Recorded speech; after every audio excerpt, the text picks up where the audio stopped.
সঙ্গীত জগতের সবচেয়ে বড় রাত, সবচেয়ে চকচকে ট্রফি আর কোটি কোটি শিল্পীর আজীবনের এক অধরা স্বপ্ন, দ্য গ্র্যামি অ্যাওয়ার্ডস। কিন্তু কি হবে যদি বিশ্ব সঙ্গীতের ইতিহাস বদলে দেওয়া কোনো মেগাস্টার গ্রুপ এক নিমিষে এই ঝাঁকঝমকপূর্ণ মঞ্চকে হাত জোড় করে বলে দেয় ধন্যবাদ, কিন্তু আমাদের আর এই ট্রফির প্রয়োজন নেই? হ্যাঁ, ঠিকই শুনেছেন। বিশ্বজুড়ে ঝড় তুলে দেওয়া সেই খবরটি অবশেষে সামনে এসেছে যে কে-পপ ব্যান্ডটি একসময় গ্র্যামির মঞ্চে পারফর্ম করার জন্য ঘন্টার পর ঘন্টা ঘাম ঝরিয়েছে। যারা বিশ্বমঞ্চে এশিয়ার অবস্থান শক্ত করেছে, সেই বিটিএস এক অভূতপূর্ব সিদ্ধান্ত নিয়েছে।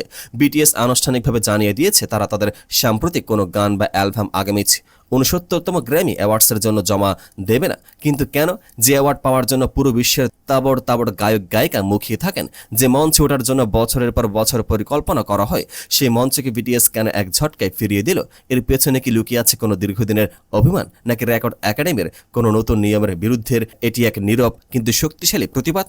আজকের এই বিশেষ বিশ্লেষণে আমরা গভীরে গিয়ে দেখব এই সিদ্ধান্তের আসল সত্যটা কি, কেন বিটিএস বলল গানকে যেন কেবল অঞ্চল বা ভাষার ভিত্তিতে ভাগ করা না হয়।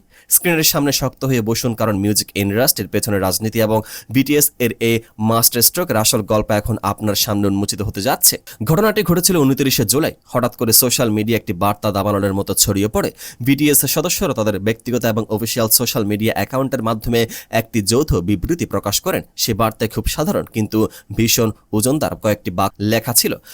তারা লেখেন, আমরা আশা করি সঙ্গীতকে তার নিজস্ব সত্তাতে শোনা হবে এবং ভালোবাসবে মানুষ। মিউজিক যেন কখনোই কেবল আঞ্চলিক সীমানা কিংবা ভাষার প্রাচীর দিয়ে বিভক্ত না হয়ে পড়ে।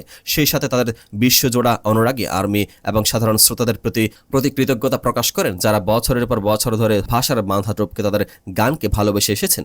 কিন্তু লক্ষ্য করার মতো বিষয় হলো, তাদের এই বিবৃতিতে কোথাও সরাসরি গ্র্যামি বা রেকর্ডিং একাডেমির কোনো নাম উচ্চারণ করা হয়নি। অথচ সময়ের হিসাব আর ঘটনাক্রমানুসারে দেখলে যে কেউ বুঝে যাবে বিটিএস এর ঠিক কোন দিকে নির্দেশ করছিল। ফেব্রুয়ারি 2027 অনুষ্ঠিত হতে যাওয়া 69তম গ্র্যামি অ্যাওয়ার্ডসে বিটিএস এর নতুন এবং বহুল আলোচিত অ্যালবাম এরিরাং এর মনোনয়ন পাওয়ার তীব্র সম্ভাবনা ছিল। এ বছরে মুক্তি পাওয়া অ্যালবামটি বিশ্বজুড়ে চার্ট ভেঙে চুরমার করে দিয়েছে। সমালোচকরা বলছিলেন এবার হয়তো বিটিএস সেই কাঙ্ক্ষিত গ্র্যামি ট্রফি ঘরে তুলবে। কিন্তু মনোনয়ন জমার শেষ মুহূর্তে এসে বিটিএস এর এই আকস্মিক ঘোষণা পুরো মিউজিক ইন্ডাস্ট্রিকে স্তব্ধ করে দিয়েছে। কিন্তু কেন বিটিএস এমন একটি সময়ে এই সিদ্ধান্ত নিল, যখন তাদের ক্যারিয়ারে গ্রাফ সাফল্যের শীর্ষে? উত্তরটা লুকিয়ে আছে ঠিক এর কয়েকদিন আগে নেওয়া গ্র্যামির একটি বিতর্কিত সিদ্ধান্তের ভিতরে। চলুন কিছুটা পেছনে ঘটনা বিশ্লেষণ করা যাক। বিটিএস এর এই বড় ঘোষণার ঠিক কয়েকদিন আগে গ্র্যামি অ্যাওয়ার্ডসের আয়োজক সংস্থা দ্য রেকর্ডিং একাডেমি একটি নতুন ঘোষণা দেয়। তারা আনুষ্ঠানিকভাবে জানায় 69তম গ্র্যামি অ্যাওয়ার্ডস থেকে একটি নতুন ক্যাটাগরি যুক্ত করা হচ্ছে, যার নাম দেওয়া হয় best Asian pop music performance. Recording একাডেমির দাবি ছিল এটি একটি প্রোগ্রেসিভ বা প্রগতিশীল পদক্ষেপ। তারা এশীয় বাজার থেকে উৎপাদিত পপ মিউজিক কিংবা এশিয়ায় ব্যাপকভাবে জনপ্রিয় মিউজিককে স্বীকৃতি দেওয়ার জন্য এই আলাদা ক্যাটাগরি চালু করেছে। বাহ্যিকভাবে দেখতে গেলে তো মনে হতে পারে এটা তো এশিয়ান শিল্পীদের জন্য বিরাট আনন্দের খবর। তাহলে বিটিএস কেন এতে অখুশি হলো? এখানে লুকিয়ে আছে আসল ইনসাইডার ডাইনামিক্স। একটু ভালো করে খেয়াল করুন। গত কয়েক বছর ধরে বিটিএস মূলধারার ক্যাটাগরিগুলোতে যেমন best pop duo group performance এ প্রতিদ্বন্দ্বিতা করে আসছিল। তারা বিশ্ব মঞ্চে লড়ছিল সুইফট, লেডি গাগা কিংবা কোল্ড প্লের মতো পশ্চিমা মিউজিক জায়ান্টদের সাথে।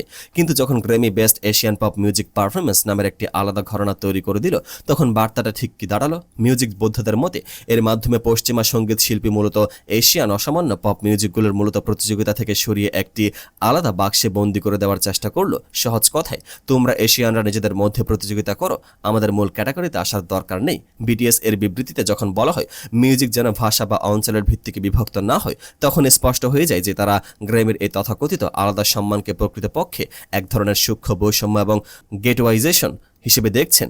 তারা বুঝতে পেরেছেন বিশ্বমানের সঙ্গীতকে কেবল একটি ভৌগোলিক পরিচয়ে সীমাবদ্ধ করে ফেলা সঙ্গীতের মূল ভাবনায় পরিপন্থী। বিটিএস এর এই গ্র্যামির সম্পর্ক কখনোই খুব সহজে ছিল না। এটি ছিল এক দীর্ঘ নাটকীয় এবং কিছুটা একতরফা ভালোবাসার মতো গল্প। বিটিএস এ পর্যন্ত 5টি গ্র্যামি মনোনয়ন পেয়েছে। পরপর 3 বছর তারা best pop duo group performance ক্যাটাগরিতে মনোনীত হয়েছিল। তারা গ্র্যামির মঞ্চে এক পারফর্মও করেছে, যা কোনো কোরিয়ান শিল্পীর জন্য ইতিহাস। কিন্তু প্রতিবারে কি ঘটেছে? বিশ্বজুড়ে রেকর্ড ভাঙা ভিউ, কোটি কোটি সেলস এবং পপ কালচারে অভূতপূর্ব প্রভাব থাকা সত্ত্বেও মূল ট্রফি দেওয়ার বেলাতে গ্র্যামি বারবার বিটিএসকে খালি হাতে ফিরিয়ে দিয়েছে। অনেক বিশ্লেষক এবং ভক্ত মনে করেন গ্র্যামি এতদিন ধরে বিটিএসকে কেবল তাদের ভিউয়ারশিপ বা রেটিং বাড়ানোর জন্য ব্যবহার করেছে। বিটিএস যখন রেড কার্পেটে হেরেছে কিংবা গ্র্যামির মঞ্চে পারফর্ম করেছে, তখনই গ্র্যামির টিআরপি এবং সামাজিক যোগাযোগ মাধ্যমে এনগেজমেন্ট আকাশ ছুঁয়েছে। কিন্তু পুরস্কার দেওয়ার বেলায় পশ্চিমা জুরি বোর্ড বারবার চোখে ফিরিয়ে নিয়েছে। বিটিএস এর বছরের অ্যালবাম এরিরাং ছিল তাদের মিউজিক্যাল ক্যারিয়ারে অন্যতম সেরা সৃষ্টি।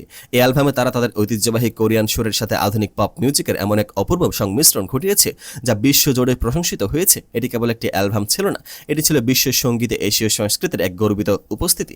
এমন একটি সময়ে যখন তারা আরও শক্তিশালীভাবে মূলধারায় লড়াই করার জন্য প্রস্তুত, ঠিক তখনই গ্র্যামির এই এশিয়ান পপ ক্যাটাগরির উদ্ভাবন তাদের সামনে এক বড় প্রশ্ন তুলে ধরেছে। বিটিএস এর তথাকথিত আলাদা সান্ত্বনা পুরস্কার এর জন্য লড়াই করবে নাকি নিজেদের সততা ও আত্মসম্মানকে প্রাধান্য দেবে? বিটিএস বেছে নিয়েছে দ্বিতীয় পথটি। তারা বুঝিয়ে দিয়েছে ট্রফি অর্জনের চেয়ে সঙ্গীতের প্রকৃত মূল্য বজায় রাখা তাদের কাছে অনেক বেশি গুরুত্বপূর্ণ।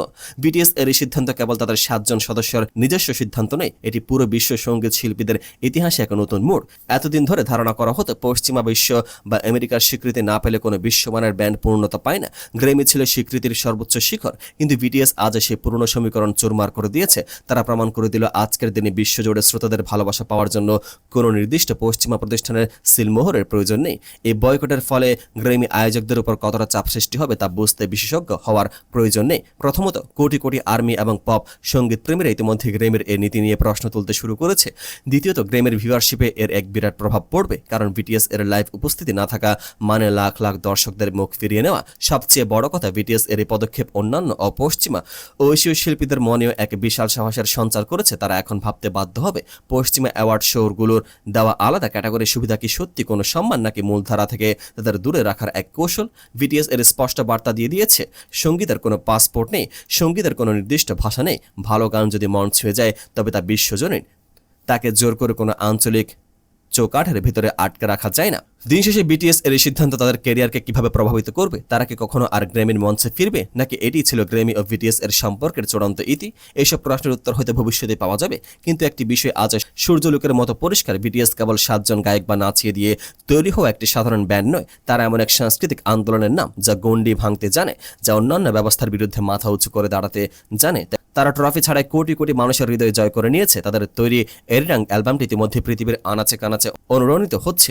আর বিটিএস আমাদের আবার মনে করিয়ে দিল, সঙ্গীত কোনো সীমানা মানে না, সঙ্গীত মানে মুক্ত বাতাস, যাকে কোনো অ্যাওয়ার্ড শো এর 4 দেওয়ালে বন্দি করা যায় না। বিটিএস এর এই সাহসী সিদ্ধান্ত নিয়ে আপনার মতামত কি? আপনি কি মনে করেন বিটিএস একদম সঠিক কাজটি করেছে, নাকি তাদের গ্র্যামিতে প্রতিযোগিতা করা উচিত ছিল? নিচে কমেন্ট করে অবশ্যই আপনার মতামত জানান। ভিডিওটি ভালো লাগলে লাইক দিন এবং মিউজিক জগতের এমন ইনডেপথ ইনসাইড স্টোরি ও নিখুঁত বিশ্লেষণের জন্য আমাদের চ্যানেলটি সাবস্ক্রাইব করে বেল আইকনটি চেপে রাখুন। পেজটিকে ফলো করুন। দেখা হচ্ছে পরবর্তী ভিডিওতে।